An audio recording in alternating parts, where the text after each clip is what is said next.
All right, so where we were at, we had just covered the fall of man, and now we are looking at we looked at the consequences. So now we are in chapter 3, verse 20.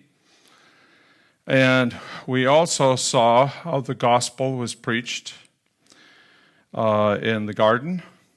Amen. Starting with, now it's not really, the way, it's the way God, plan A was always plan A. There was never any plan B.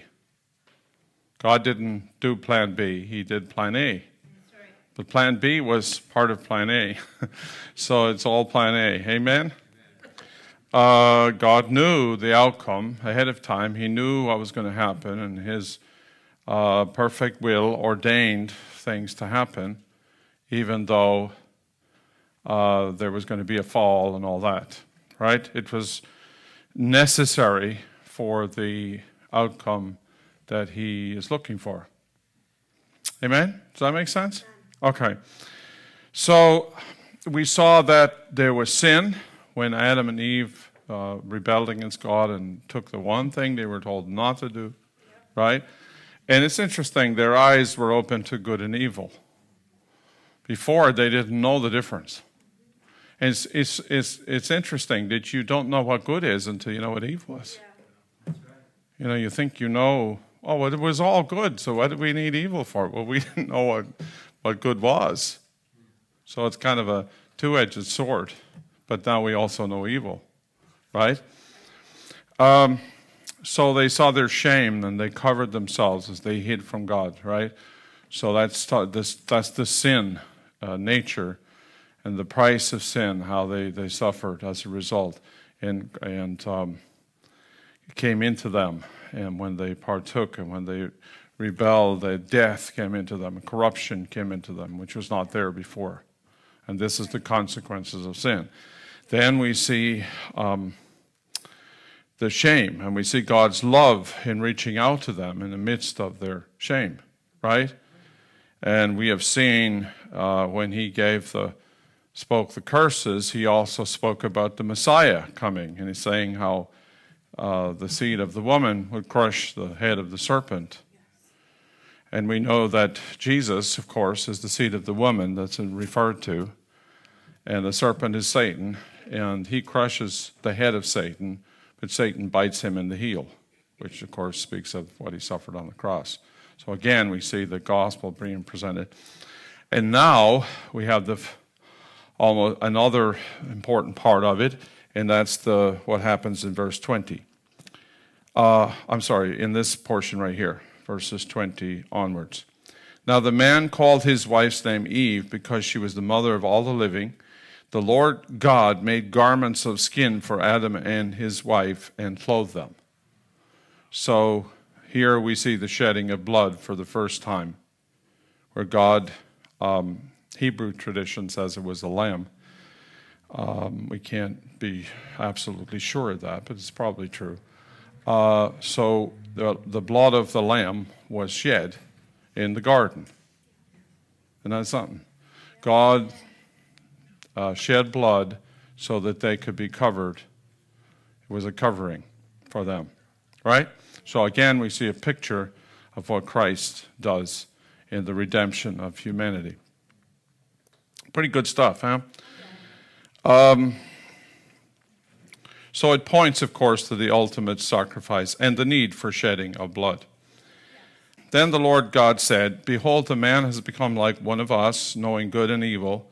And now, lest he stretch out his hand and take also from the tree of life and eat and live forever. Therefore the Lord God sent him out from the Garden of Eden to cultivate the ground from which he was taken. So he drove the man out, and at the east of the Garden of Eden he stationed the cherubim and the flaming sword, which turned every direction to guard the way to the tree of life." All right? So now there is a separation. Man can no longer be in the presence of God like it was before. And we're getting a glimpse of something here that's that's difficult with our understanding to put in place. But if he could have partook of the tree of life, he would have continued to live eternal, right? That's what it seems to be telling us. And yet, he would be having the things that God created him to have but also having corruption and evil in it. So God couldn't allow that, right? And later on, we see at the Tower of Babel a similar kind of thing where man is going beyond the boundaries of what's acceptable, right? So he wasn't allowed to do that, and he was put out from the garden. Both of the Adam and Eve were driven out of the garden. And then notice it says, at the east of the Garden of Eden was stationed the cherubim. So they went out from the garden to the east. But the thing we don't often get is we see it as a huge thing where God just abandoned them and they were just cut off from God completely. And that's really not what happened. They were still close to God, but they were not in his presence, able to fellowship like before, right? But God is still talking to them. He makes a garment and clothes them, right? He's still talking to them. They're still knowing. He's teaching them everything. Where the idea that man was primitive is a completely atheistic idea. Original man was not primitive at all. It's the opposite. Mankind declined as corruption set in and sin, not only physically, but in every other area as well. Now that's hard for us today to grasp because we have so much knowledge of, with all of our electronics and gadgets and all the things we can do, right? But reality is there's no such thing as a caveman. That's an evolutionary concept. You got to get that out of your thinking. No such thing as primitive man and woman. Adam and Eve were not primitive. They were at the height of perfection. Not just physically, but mentally, emotionally, every way they were superior to what we are now. Okay?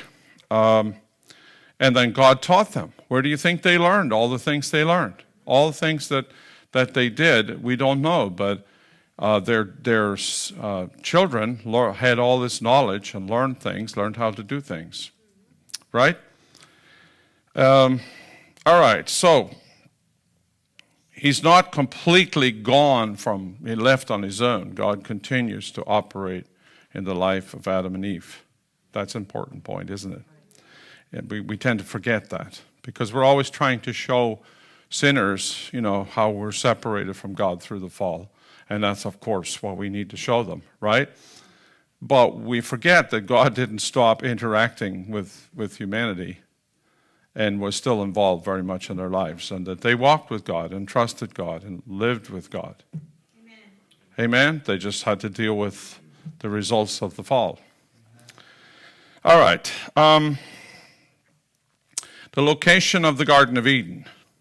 Now a river flowed out of Eden to water the garden, and from there it divided and became 4 rivers. The name of the first is Pishon.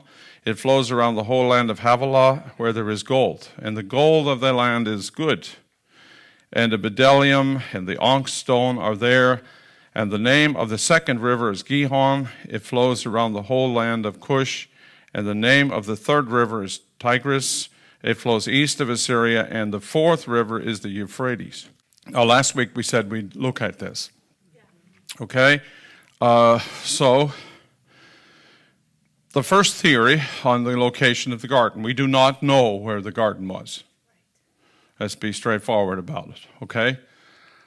We do have 2 of those rivers still in existence today, but things have changed. Now, the first theory is that the location is not known. It was destroyed by the flood. So the whole topography was changed, and it's a different place. That's the first theory. Then how do we explain the names of the rivers? Well, they say Noah and his sons knew the rivers. Of course, they knew all of it, right? and they just renamed these rivers by those names. That's the first theory. There's a problem with it, though, and that is this. Moses is telling the story. Moses has all this information passed on down from the patriarchs. Moses gives us information about where the garden was, and he uses countries that existed after the flood, not before. Right? So he's talking about Assyria, he's talking about Havilah, he's talking about these places that didn't exist before the flood. So that's kind of, how does that work? Well, he believes, and obviously Moses knew where this river was. Where the garden was, because he's telling us. The patriarchs obviously knew where it was. Noah certainly knew where the garden was, right? Because he'd seen it probably, and could see the flaming sword, and could see all that. We don't, we assume this just happened for a week or two and then went away, but the likelihood of that is it's not likely. This was a permanent fixture. And we see later on that when Cain goes further east, it says he goes away from the presence of the Lord. Right? So there's a continual presence of the Lord in this place called the garden. And yet he is interacting with mankind. Does that make sense? Of course it does. It's true. All right. So if that's true, and Moses, which we can see clearly, is telling us where these rivers are or were, then I think it's okay to speculate where it might have been. Right? But the topography has changed from the flood, but not completely gone, because Moses is detailing some areas, right? So, and no doubt he's given the story prior to the flood, but those places are now countries, and not so much countries as kingdoms or whatever. He's showing people where it used to be. Got it? Okay. All right. So here's the second theory, which is fairly recent. There's the map. Right here is the Persian Gulf, right? This is where he says Syria was up here in this area, and this was east of Assyria, the Tigris, right? The idea is that right where you see the red circle, it's in the Persian Gulf. So the idea is that the water before the flood, that the sea levels rose after the flood big time. And that in fact, this whole area here, you see where the Strait of Hormuz is right there. Okay, that may have been closed, and this whole area here was land. Okay? And this, I don't believe this theory, but I'm just telling you about it, okay? It's a second theory. And the garden would have been somewhere here, and the rivers would have flown out of there. Now, they have found here a dry river bed that is deep under the ground here in the Saudi desert, okay? This is recent. They have evidence that there was a river there once. So, could that be it? We don't know. You see, there's another one up in here. This is a theory, okay? There's another one, which I like better, and that is that the garden was, in fact, where Jerusalem is today, and that this river here would have been where the Jordan River bed is. The Great Rift Valley here, no doubt, erupted during the flood. Okay, the earthquake craters, all, the great fountains of the deep opened up. So, and that this here actually was land and not because the sea levels have come up after the flood. That's the theory. And that it actually flowed in two directions, because it said it flowed into 4 rivers, became 4 rivers after it watered the garden. Right? And so that would explain the Tigris and the Euphrates flowing down in here. And this one could have been the Pishon, and this could have been the Gihon flowing all the way down here, which would be to Ethiopia, which they think might have been Havilah. All right? We're halfway there, I think. But I'm inclined to believe this one more than any of them. And this would be pretty much the same idea, but that Jerusalem actually was where the garden site was, and the water flowed down into the Jordan Valley, to what's known as the Great Rift Valley, there where the Jordan River is. It's the lowest part of the earth right now since the destruction of Sodom and Gomorrah. Right? All that, what you see there, that used to be a plain, fertile plain. In fact, this whole area here, they call it the crescent plain, the fertile plain, okay? And that's where all the early humans settled. Now, if that's so, and the water flowed down there, and it went in two directions, and that would explain the Euphrates and the Tigris rivers, right? And it would also explain this river coming down here, going this way and possibly this way, because assuming this wasn't here, the water was down lower, okay? And this was actually land. Now, we know Yemen today fits the model of Havilah better than any place. And there's tradition that points in that direction. And the reason is because the gold and the things that are mentioned are in Yemen. All right? So that's the best we can do. Is it right? I don't know, but there is other biblical evidence that points to Jerusalem. And we've always wondered why, right? Could it be true? All right, let's look at some of that evidence. If the garden was in Jerusalem, there's no geological evidence that it was in Jerusalem. Okay? But there is biblical, many hints in the Bible that seem to be pointing in that direction. Okay? Number one, God chose this land and the city of Jerusalem forever. He calls it the Holy Land. He calls it my land. Right? He put his name there.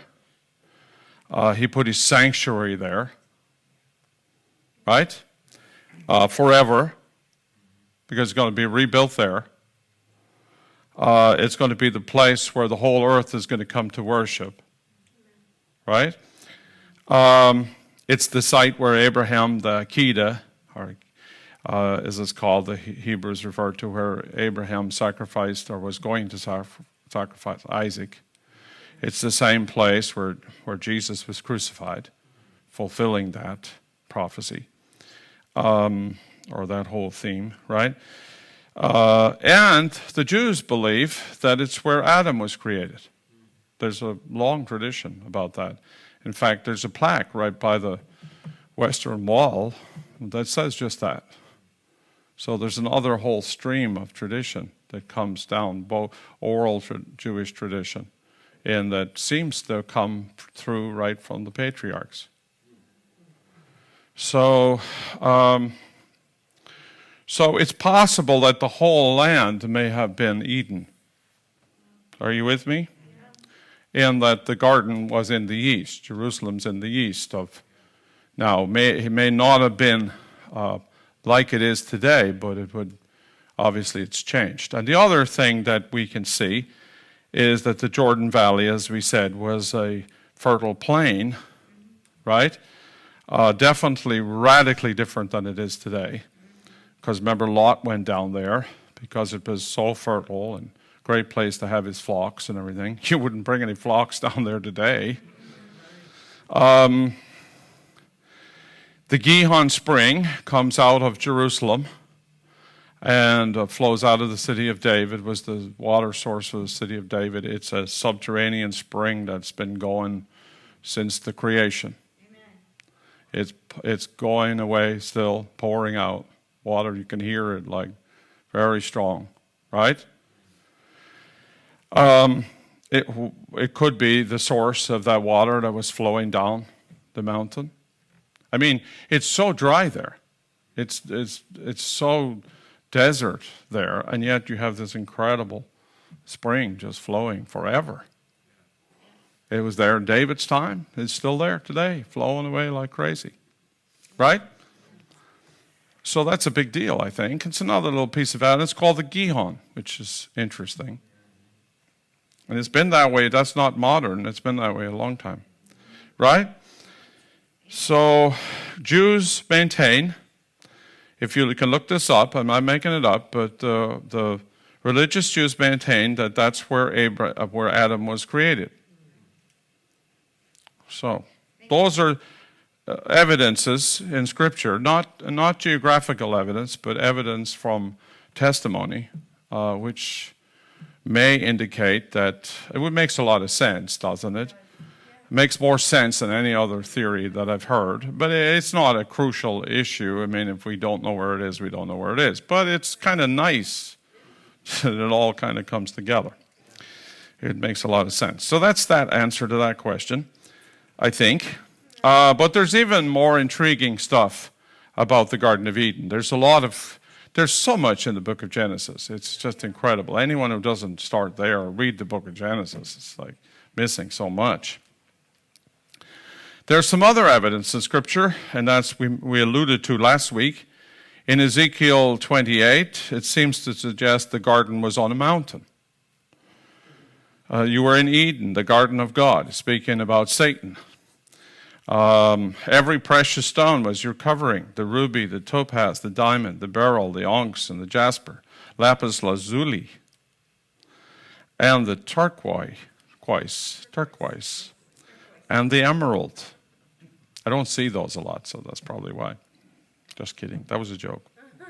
And the gold, the workmanship of your settings and sockets was in you on the day that you were created. This is referring to Satan, right? We know this because it starts off talking about the king of Babylon and then switches to Satan. We know this wasn't the king of Babylon. Then it goes back to the king of Babylon again. It's one of those prophetic things that happens. Because, of course, Satan was behind him, right? On the day that you were created, they were prepared. You are the anointed cherub who covers, and I placed you there. You are on the holy mountain of God. See that? So the garden and the holy mountain in the same passage. So there's a possibility that this is telling us that was the place. Because it's still called in the Bible the holy mountain of God. Has been that way throughout history, throughout the Scriptures. Never changed. Jesus referred to it as the same as God, the holy place. When you see the abomination in the holy place. Right? And Isaiah said on the holy mountain of God, he said that the mountain would be raised up above all the other mountains, and the whole earth would stream to it. Right? So could this be another proof? To know. I leave it with you. All right. We do know that the garden was some kind of sanctuary. It was a sanctuary because the cherubim were stationed at the gate on the east to keep people from going in. So obviously, they couldn't go in anywhere else. Right? So it was surrounded. It was protected. Right? And it was a place of God's presence. This is a drawing here. You see why there's a little mountain in here. It's trying to give the idea of the mountain of God, right? The tree of life, the tree of the knowledge of good and evil. The other thing that we can see is that the tabernacle was a place for God's presence, right? And it is kind of like the garden. It's laid out the same way. You enter from the east. The cherubim are on the east, right? That's the way it was from east to west. The presence of God is on the west, so you go in from the east. Get it? Never changed. The temple is laid out exactly the same. And you see there's this whole thing about the cherubim, and then we see the cherubim over the ark as well, guarding the presence of God, so to speak, right? And then we have them also on the veil going into the Holy of Holies. And the other thing we have in the tabernacle is the flowers. And we have the menorah represents a tree of life, they believe. You get it?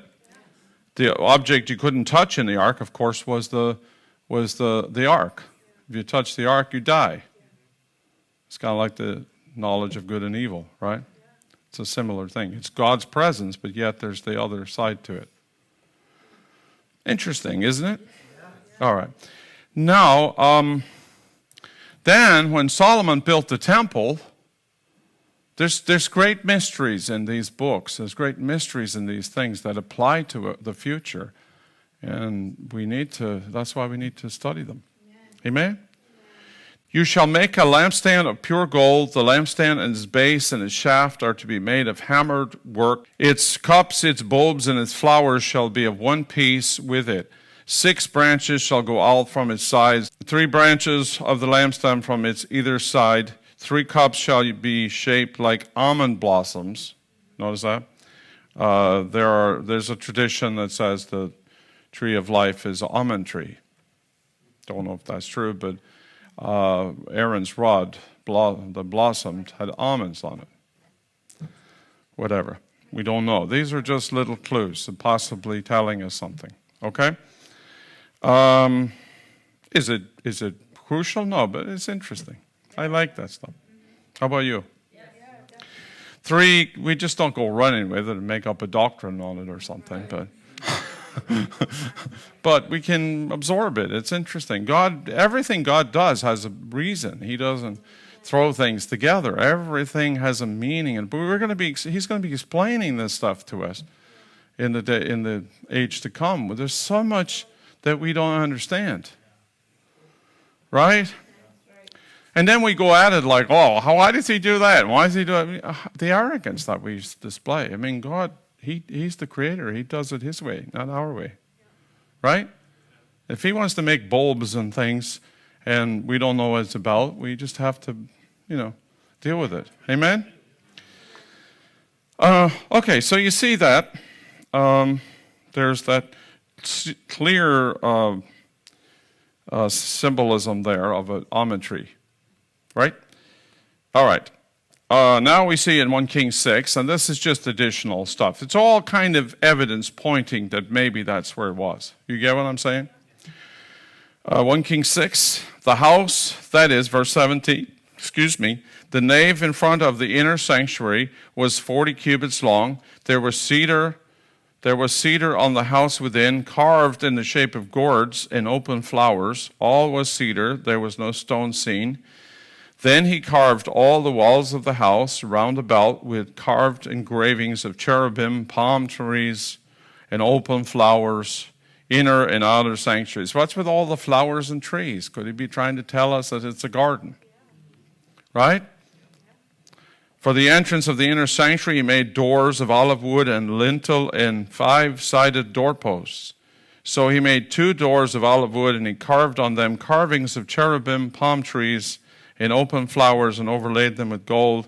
And he spread the gold on the cherubim and on the palm trees.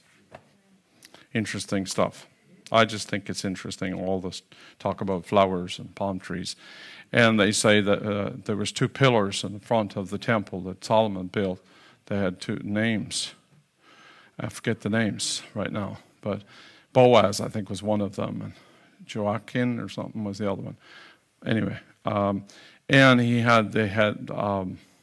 there were like trees on top, okay, which could be trying to represent the tree of life and the tree of knowledge of good and evil. Possibility. Right? But I can assure you, all of those things had meaning. They weren't put there by God. God showed them the picture. David wrote it all down. He wanted everything done a certain way, the way God showed him, right? Then we see at the end, in the millennial reign, we see the water is going to come out of the temple. It's going to go down into the Jordan Valley. It's going to bring the Dead Sea to life. It's going to be fertile again. We're going to see the tree of life at the end, right? And then the final state after the millennium, God's presence is going to be among men, and there's not going to be any temple, no need for a temple or anything like that. Very interesting. So that's that. That's all I have for you on the garden. Amen? Now the man had relations with his wife, and she conceived and gave birth to Cain. Now, right off the bat, you're saying, what? What took him so long? Did you ever think like that? Waited till he got out of the garden? I mean, like, what? Now, it's interesting, because what does that suggest? It suggests that this whole thing probably wasn't going on that long. That's what it suggests, all right? It doesn't suggest that there was something wrong with sex and we couldn't have it in the garden, which, of course, there are people who would say something like that, right? That it wasn't holy or whatever, but of course it is holy because God made it that way, so long as it's within the boundaries that God made it, right? So it is an interesting question. Why was there since that was their commandment, why was there no children in the garden, right? Possibly because it wasn't that long a time, and they were just getting used to everything. You know, like you move into a house, you're checking out everything before any of that stuff happens. You know, they're getting used to each other. They're getting used to the surroundings. One does not get the impression they were there a long time, like many years. You get my drift? And we also, I'll give you other reasons why that doesn't seem to be true. So Adam's life is recorded. The length of his life is recorded, which tells me that it's from the time he was created. Because God created time, did he not? During the 6 days, right? So Adam, the clock started ticking, if you would. And even if he measured it from the fall, we still can count. They still give us the number of years, right? But there's no reason to assume that that's from the fall, because there was time before the fall, wasn't there? There was evening and morning, the first day, second day, that's time. Agreed? So Adam was not going to die, but he could still count the number of years he was alive, the number of revolutions of the sun and all that. So anyway, she conceived and gave birth to Cain, and she said, I have gotten a man-child with the help of the Lord. Again, she gave birth to his brother Abel, and Abel was a keeper of flocks, and Cain was a tiller of the ground. So it came about in the course of time that Cain brought an offering to the Lord of the fruit of the ground. Abel on his part also brought of the firstlings of his flock, and of the fat portions. And the Lord had regard for Abel and for his offering, but for Cain and for his offering he had no regard. So this is the first family row, if you would. All right, so Abel's offering, he brought the firstlings, the first fruits. Now where did he learn to do that? Okay, God obviously taught Adam, who taught his sons to do this. And you see how God is involved with these young men, right? Actually, they've grown up a bit as they're doing this. But so what's the difference here? Cain was a tiller of the ground, so he brought stuff from that he had grown in the ground, right? Now God had regard for Abel's offering, but not for Cain's. And what does that mean? How did he have regard for it? Think about this. Well, the Genesis account doesn't give us any more information, does it?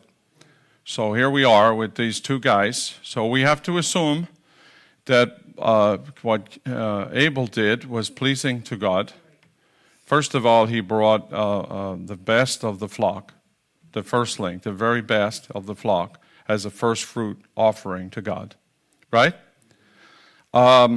We have to assume that Cain had some other stuff going on, right?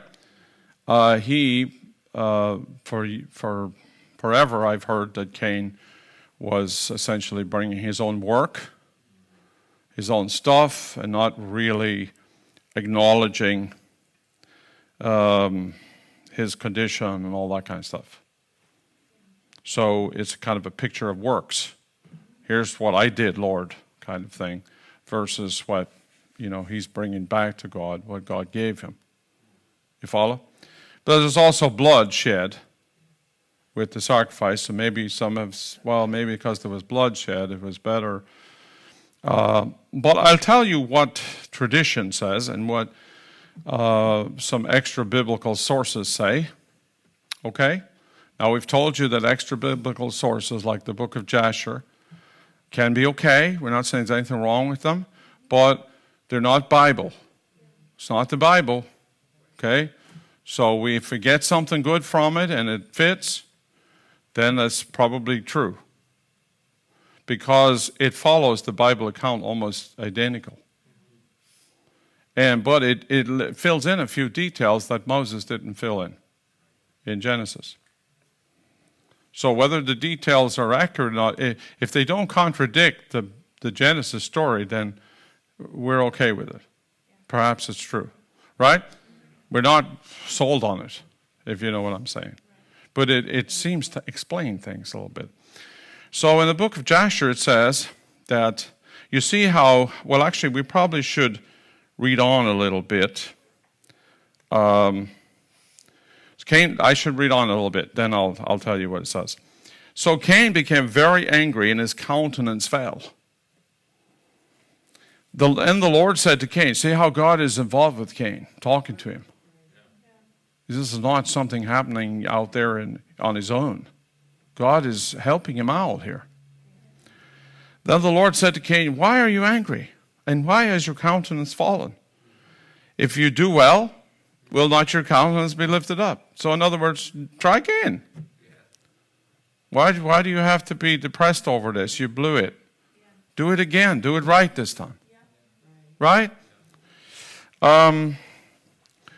And if you do not do well, if you do not do well, if you don't get it, he says, sin is crouching at the door. And its desire is for you.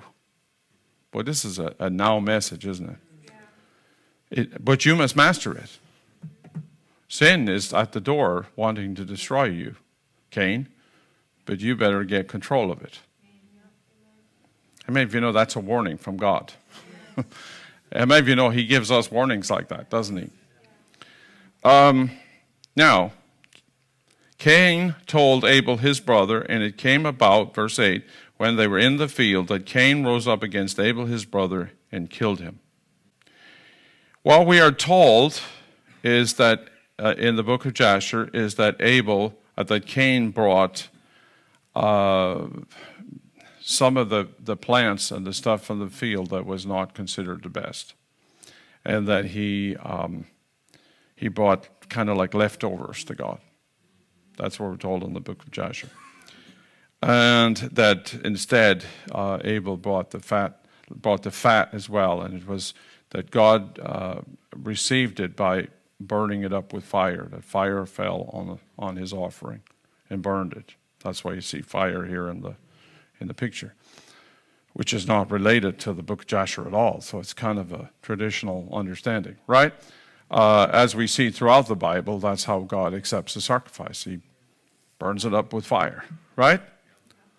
But on Cain's offering, nothing happened. No response. Right? So when that happens, you find out, Lord, what did I do wrong? Right? But Cain just got angry because he was jealous of his brother. And then we're told a little more detail, and again, I can't tell you whether this is true or not, but it is very interesting that they were out in the field and that Cain had all his stuff, his tilling and his ground all prepared and everything, and that Abel's sheep went out and trampled all over it. And this started a fight. And that Cain was angry about that as well, and this is how he ended up grabbing one of the implements that he used for tilling and hitting his brother, killing him. This is from the book of Jasher. I don't know if that's true or not, okay?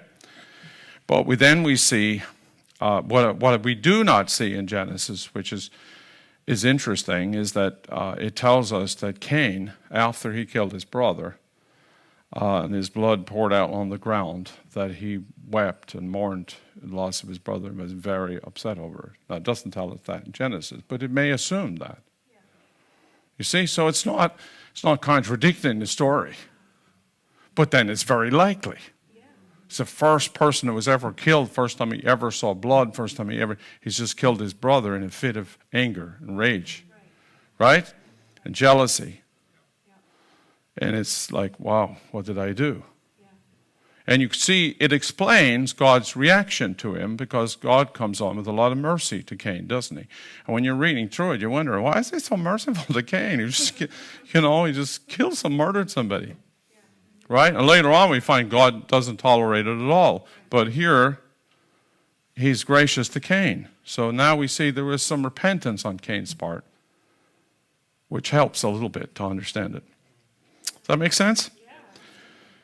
So Cain didn't put his heart into the offering.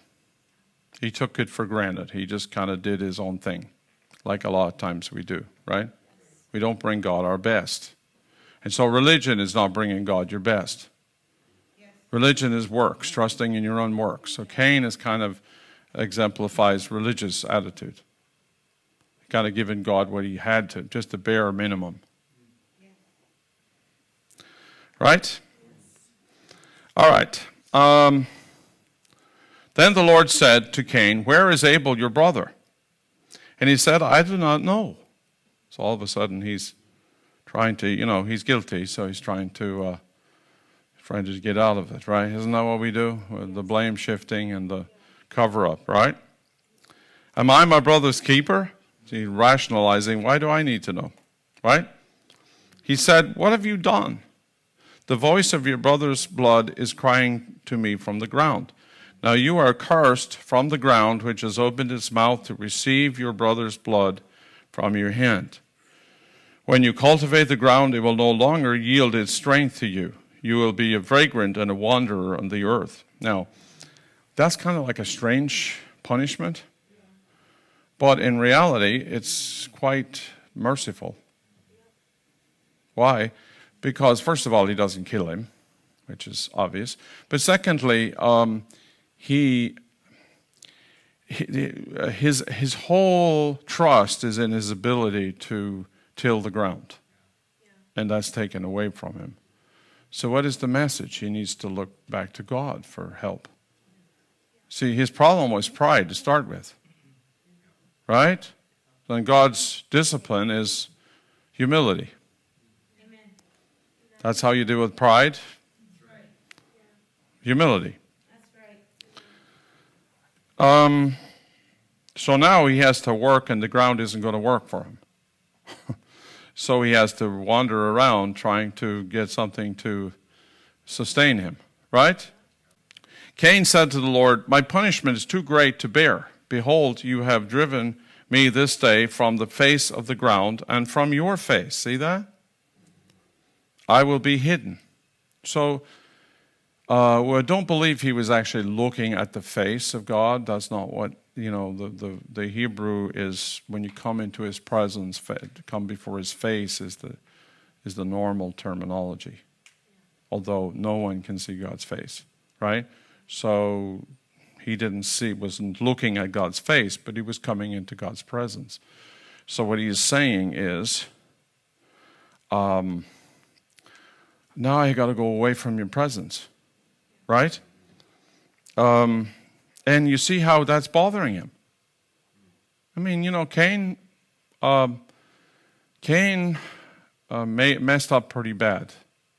And it doesn't appear like things got better. It appears like he did produce lots of bad fruit and seed.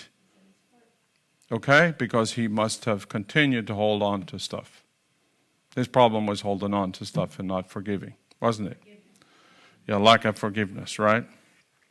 And he thought too highly of himself, which is common, I'm afraid. Anyway, and I'll be a vagrant and a wanderer in the earth, and whoever finds me will kill me. So the Lord said to him, therefore whoever kills Cain, vengeance will be taken on him sevenfold. And the Lord appointed a sign for Cain so that no one finding him would slay him. So we can only speculate as to what the sign was, but some kind of mark God put on him. And it indicated that if you messed with Cain, you would be punished 7 times more. Maybe it was a 7, maybe it was some kind of message that God put on Cain. But the people knew it, right? They knew what it was. They understood. See, because at that time, God's still talking to the people, are still interacting with God. That's the proof of it right there. How else would they know? What's happened to him? Oh, God's put a mark on him. Better not touch him. Right? So whoever kills Cain, sevenfold vengeance, right? Then Cain went out from the presence of the Lord and settled in the land of Nod, east of Eden. Now, we do not know where Nod is. But we know that he went from God to Nod. We do not know where Nod is, but it was on the east, in the east. So men are going further east, which explains why they settled in Mesopotamia, right? So if all this going east is in Mesopotamia, then if you go back all that west, where do you come to? So just another possible indication, right? All right. Cain had relations with his wife. What? And she conceived and gave birth to Enoch. Now, of course, the first big question, especially those who don't believe in the biblical account, throw at you is, where did he get his wife? Like, they think they've got you. And it's just pure ignorance because, remember God said something about be fruitful and multiply, right? So we are told later on that Adam had sons and daughters, but we're only told about his sons, but the simple answer is that Adam had daughters. And one of them married Cain. Okay? He said, well, that's terrible. He married his sister. Of course he did. That was what they were supposed to do. Amen? Humans marry humans and have more humans. That was the plan. Now, the women are not mentioned as much as you would think. And we tend to assume that means they weren't important. And that's superimposing our Western mentality on the Bible. We can't do that with the Bible. We're going to learn that as we go through the Old Testament. You can't take your current understanding of the world and your paradigm, as they say, or your worldview, and superimpose it on the Bible. You get the Bible to give you your worldview. That's how it works, right? And so we look at it and say, oh, look at this chauvinism, look at this anti-women, or what do they call that today? Misogynist mentality here. No, it's not that at all. It's just that, remember, Adam and Eve was taken out of Adam. The creation was perfect, right? And they are one in God's sight. And oftentimes, the women are not mentioned until they're married. That's pretty typical. Though later on we find they play a much bigger role. But their names aren't mentioned doesn't mean that Adam didn't like them, and that they didn't exist, and that God didn't see them, or that Moses didn't bother writing their names down. It doesn't mean any of those things. It doesn't mean they weren't important. You understand? It's just simply the way they recorded things. The men were recorded, and their wives and children were recorded. But oftentimes it was just their descendants. And we'll see later on, it's all usually the men that are listed. And of course, their understanding was that the man was responsible for his family, responsible for his wife, and the two were one, so it wasn't like she was second class. That whole thing came in later. That came out of man's own heart, man's own sin. Right? Did not come from God, as Jesus clearly stated. Okay, so there's no disagreement between the book of Genesis and Jesus anywhere. He fully affirmed everything in the book of Genesis to be true. Okay? He gave birth to Enoch, and he built a city, and he called the name of the city Enoch. And this is what they did. They called it after themselves or their children, after the name of his son. Right? Now, as I said about Cain marrying his sister, there was no law against marrying your sister or your close relatives at this point, because there was much more purity in the human race. It was only later that was introduced. The simple reason would obviously be the fact that there's lots of other people and that there is this deformity that can come when you're from close breeding, as the human beings, their whole body's structure and everything begins to have more corruption in it. Are you there? So later on, there's also the sin part of it. In this culture, it wasn't a problem, but that would, if that were permitted, then that would allow a lot of abuse of women, abuse of daughters and sisters, and all that kind of thing. Right? So obviously that couldn't be tolerated. But that goes on. If you go to cultures where the men have more than one wife, that's common. Talk to the women of Iran, and you'll know that is what they all suffer from. Abuse, family abuse. So I think that's probably another reason that was knocked off, cut out by God, said forbidden. Okay? That's just my thoughts. Enoch was born Irad, and Irad became the father of Mehujael, and Mehujael became the father of Methushael. It's not Methuselah, it's Methushael. And Methushael became the father of Lamech. And Lamech took to himself 2 wives. First guy to do this. And he had a lot of problems in his life. Afterwards. And I no pun intended. The name of the one was Ada, and the name of the other Zillah. Right? Now, the whole building of the city thing is a whole, trying to make a name for himself. And we'll find out that it was Cain's offspring, and then later on, it was Esau did the same thing. And all the guys who kind of messed up ended up building cities. We have Nimrod, the descendants of Ham went that direction as well. So there's something, and again, bless the cities, I love cities, and God obviously is building us a city that's eternal, right? But there's something about when men congregated in cities that, and I mean mankind when I say men, I'm the old-fashioned way, mankind, okay? That it led to a lot of corruption. Yes. And it's true today as well. Absolutely true. There's much more stuff going on in the cities than there is in the countries. Is that not true? Right. So anyway, and so they were trying to make a name for themselves.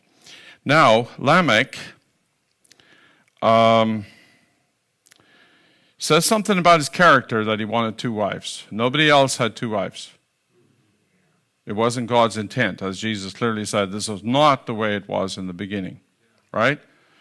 But somehow so it points to something selfish going on in Lamech, doesn't it?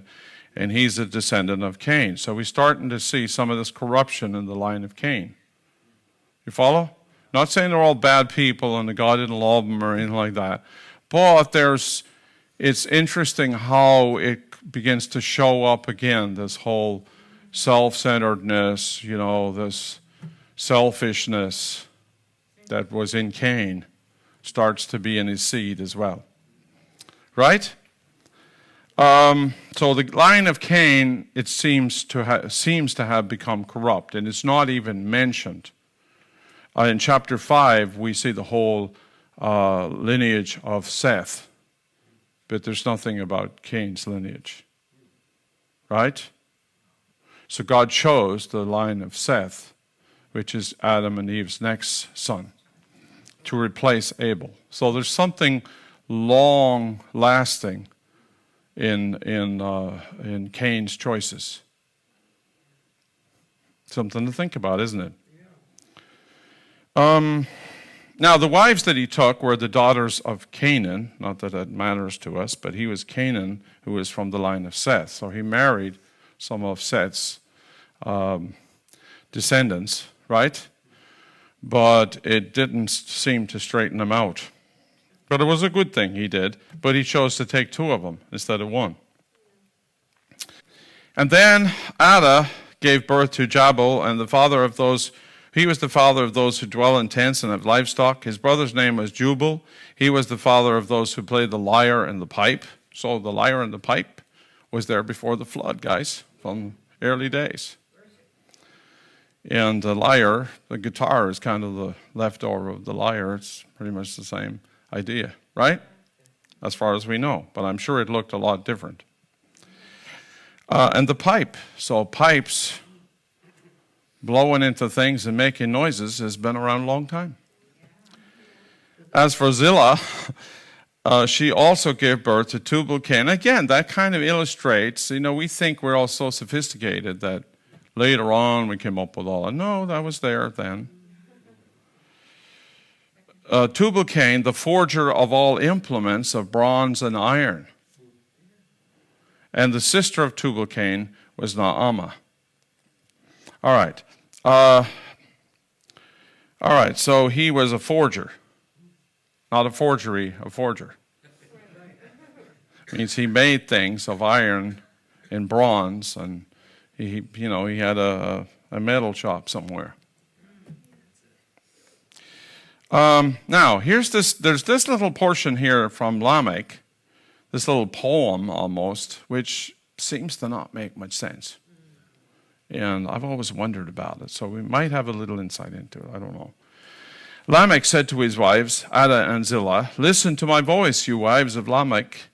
Give heed to my speech, for I have killed a man for wounding me, and a boy for striking me. If Cain is avenged 7-fold, then Lamech 77-fold." Okay, so what in the world is he talking about? Well, it appears he killed somebody. 2 people, right? A man and a boy. So there is a story, an extra biblical story. I don't know if it's true. It has some issues. But it would seem that, according to this story, Tubal-Cain was out hunting with Lamech. And Lamech was nearly blind. Was old and nearly blind. Now, first of all, they shouldn't have been hunting, right? Because there was no eating meat at that time. They were vegetarians before the flood, right? So what is he doing hunting? Maybe it was for fun. I don't know. But it seems to be out of step with what God had given them. Wouldn't you agree? I don't know if this is true. It is an extra biblical story, but it's from an ancient book that's been around as long as from the time of Moses. So again, please keep in mind, I'll keep saying it because it's very important to me. It's not the Bible. All right? So we can't take it with the same authority. But it does help us to understand maybe what happened. And it appears that, according to the story, the son was a young fella, and the father was Lamech, was nearly blind, and he couldn't see very well. And that they saw what they thought was an animal, but it was Cain, his grandfather, great-grandfather, whatever he was, right? And that the boy didn't know what it was, and he told the Lamech to shoot his arrows. And that they went up and discovered it was Cain. That's the story. And that he got so grief-stricken that he was swinging his hands and hit his son and killed him as well. That's the story. I don't know if it's true. The problem, a little bit of a problem with it is that Tubal-Cain was the forger of implements. Yeah. So if he was a young boy, how could that happen? Right? So that's a problem with that. We don't know if that's kind of weird. But maybe when they say he was young, maybe he wasn't really, when you're living to be 900 years old, maybe, it's kind of relative. Maybe 30 years old is considered very young. And maybe he still had been old enough to do some of these things. We don't know. I'm just throwing it at you. But he killed somebody, right? And obviously in grief, because he knows the story of what happened to Cain, he feels that he should have 70-fold because of what happened to him. And then his wives, the story goes, left him because they were so upset with what he did, killing their son, killing Tubal-Cain, and that he was crying out to them to come back. That's what this little poem is. You follow me? We don't know, but it's interesting. It makes more sense when you look at the overall story, but I'm not prepared to die for it. Amen? All right, let's go on. How are we doing? 20 minutes. And we're almost done anyway with this section. Now, we talked about the gospel being preached, right, in the garden. Now it's preached through the line of Seth. Later on, when Adam was 130 years old, it says that he and his wife had relations again, he and Eve. And now, as we read that, it says, a lot of years went by and they never had relations. That's kind of how we read it, but that doesn't mean that. That just means that they gave birth to a son. That's what that means. Maybe they had daughters during that period. Maybe because their lineage was counted through the sons. So that's why the sons are mentioned. And, that doesn't mean they're chauvinists. Although I'm sure there was a lot of that because it comes out of the sinful nature, right? And then we saw it's part of the curse, right? Doesn't mean that that's what the Bible is intending, but that they probably had other daughters, but they didn't have a son. Right? So I have another son that replaces Abel, a righteous son who walks with God, and his line is given to us. And this is his line here. We got Adam, Seth, right? And it's interesting, the name in the ancient world was absolutely extremely important. They chose the names carefully. And a lot of times it had to do with their life situation, what they felt God was showing them or doing with them. Right? So Adam, it means man. That's what Adam means. And Seth means appointed, right? Enosh means mortal. Canaan means sorrow. Mahalalel. The blessed God. Some of these Hebrew names, you have to practice them. Jared shall come down. That's what his name means.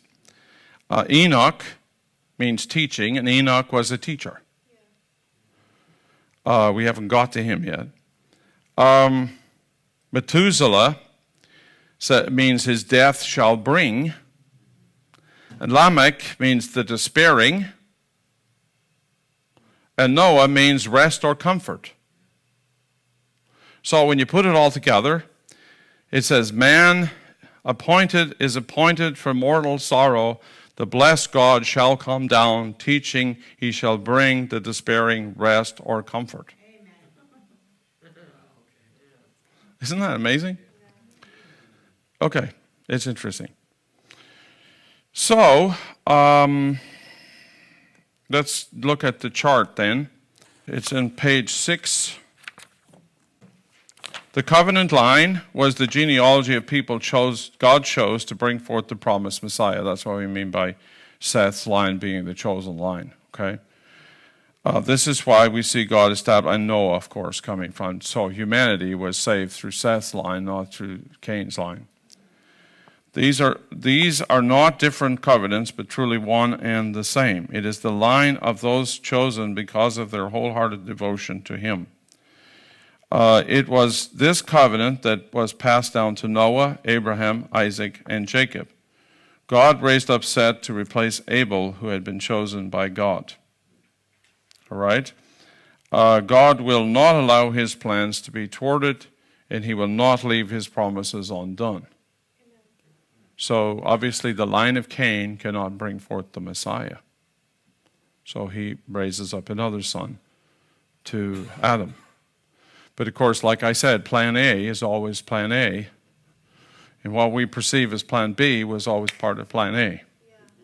It's just a different way of thinking. Right? Okay, so look at the chart. You see all the men we just mentioned. And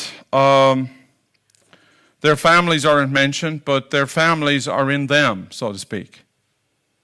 They represent their families, and their families are included in them, their descendants. And then up to the flood, which is where we'll be going next week. We'll be starting in chapter 6.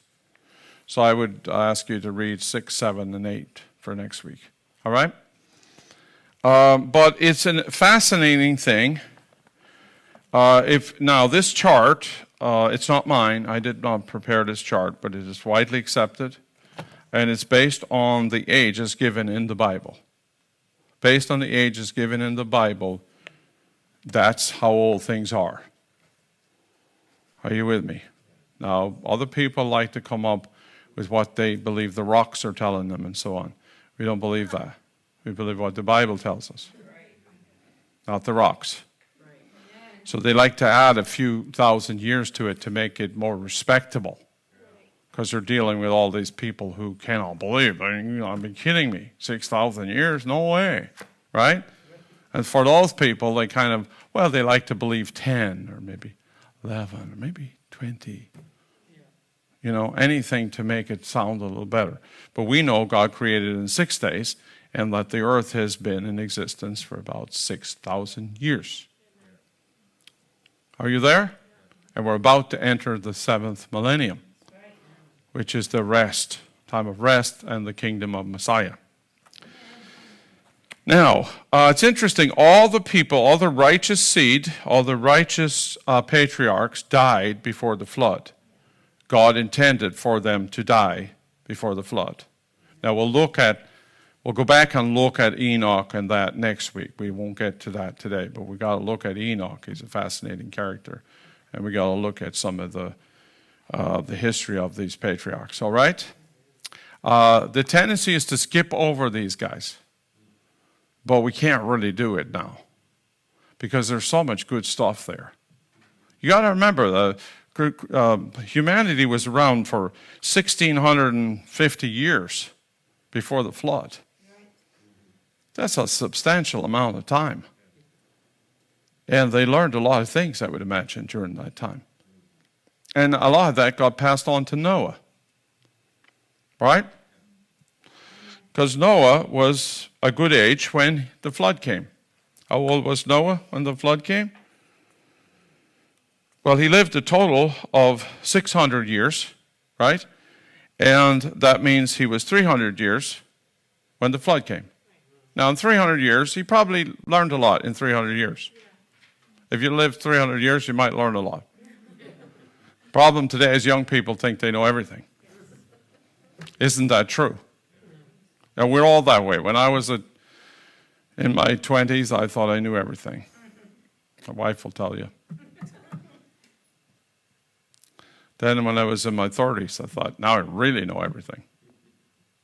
Then by my late 30s and into my 40s, I began to think, I don't know that much.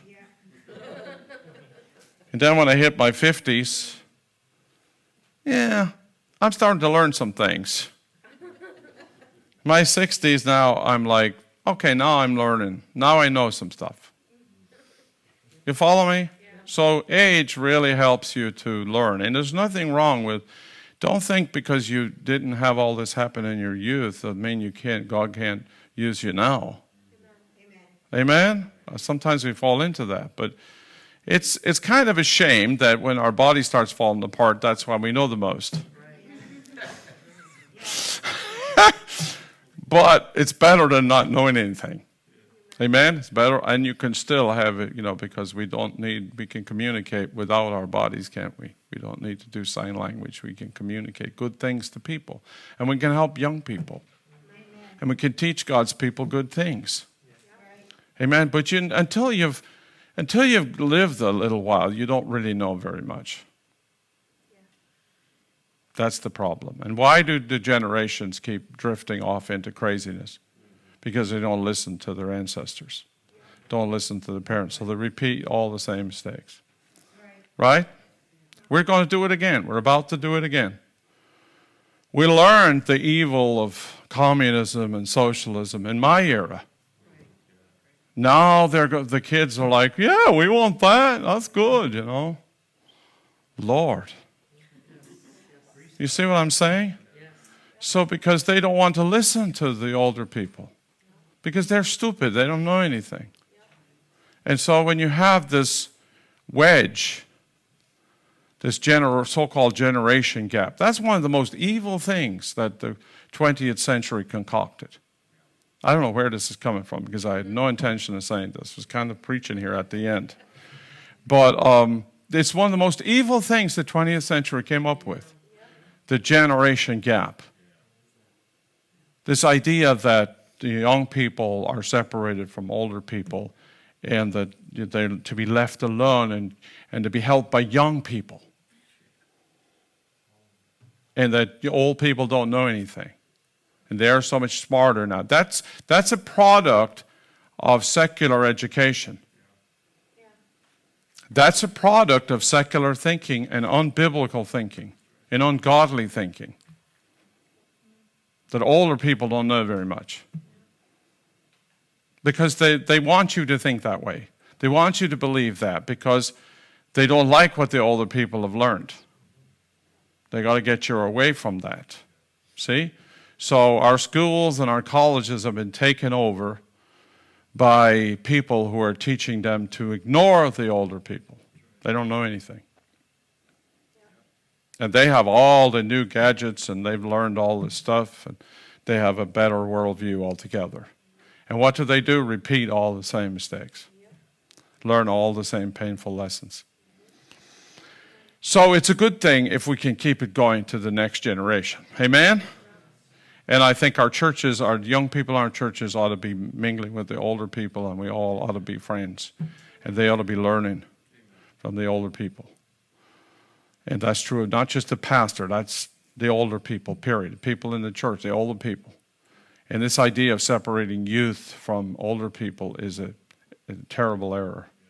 Churches do it all the time. Or the youth have to have a young person with them. No, they don't. They need a young person a lot of times to understand what's going on. Fine, but they need some older people there too. Amen? Now, we didn't plan this, but it seems that our church, this is one of the good things that I like about it. We have young people and older people all mixed up together. You'll find them all in the same places. Right, hanging out in the same places and same meetings. And I like that. Now, we do have youth group, yeah, but it's not separated from, the kids are part of worship, they're part of serving, they're part of all those things. Amen? It's something God kind of did And I think it's because we had kind of developed that with our children. And it just instinctively went to the next generation of believers and young believers. Amen? We should not be losing our children. That's right. So we need to, this is one lesson we can learn from Genesis. Keep our kids with us on our team. Amen? Keep our kids turned on to God. Now, if that's a problem in your life and that hasn't happened, I don't receive any condemnation for what I'm saying. That's not not my intent. It doesn't mean it was your fault or anything, but I'm just talking about a cultural shift, if you would, that we have this idea today that's drummed into us that, young people know more about young people than older people do. Have you heard that? Yeah. And that's just wrong. Amen? So look here. What am I talking about? These guys were all in each other's lives. Yeah. If you go down the list, you'll see that Noah was alive when Abraham was alive. Right? And you'll see Noah, you look at Abram. When was he born? 1948. But it's from creation, not actually 1948. But 1948 years from the creation. Right? And then look at when did Noah die? 2006. From the creation. You follow? So, and we know from tradition that Noah was indeed friends with Abraham. And that Abraham lived, in fact, with him for some time. And Shem. And they all knew Shem. Look at Shem. When did Shem die? Now, this is the biblical chart. This isn't massaged by some, liberal professor. This is the biblical chart. Follow it, lays it all out for you in the genealogy, how old each person was before their children were born, and then how old they were when their kid was born, and so on. It gives you the genealogy. And if you follow that, this is what you come out with. Shem, right? He died in 2158. And when did Isaac die? Well, look. Look at Abram, 2123, right? So when was Isaac born? 2048. So when you put that together, you see the influence. These people knew, these patriarchs, and they knew, Noah was able to pass on, Noah and Shem are able to pass on to the patriarchs what life was like before the flood. And that's why we have an account. That's why we have Genesis. Amen? No mystery. Amen. So we're going to close there.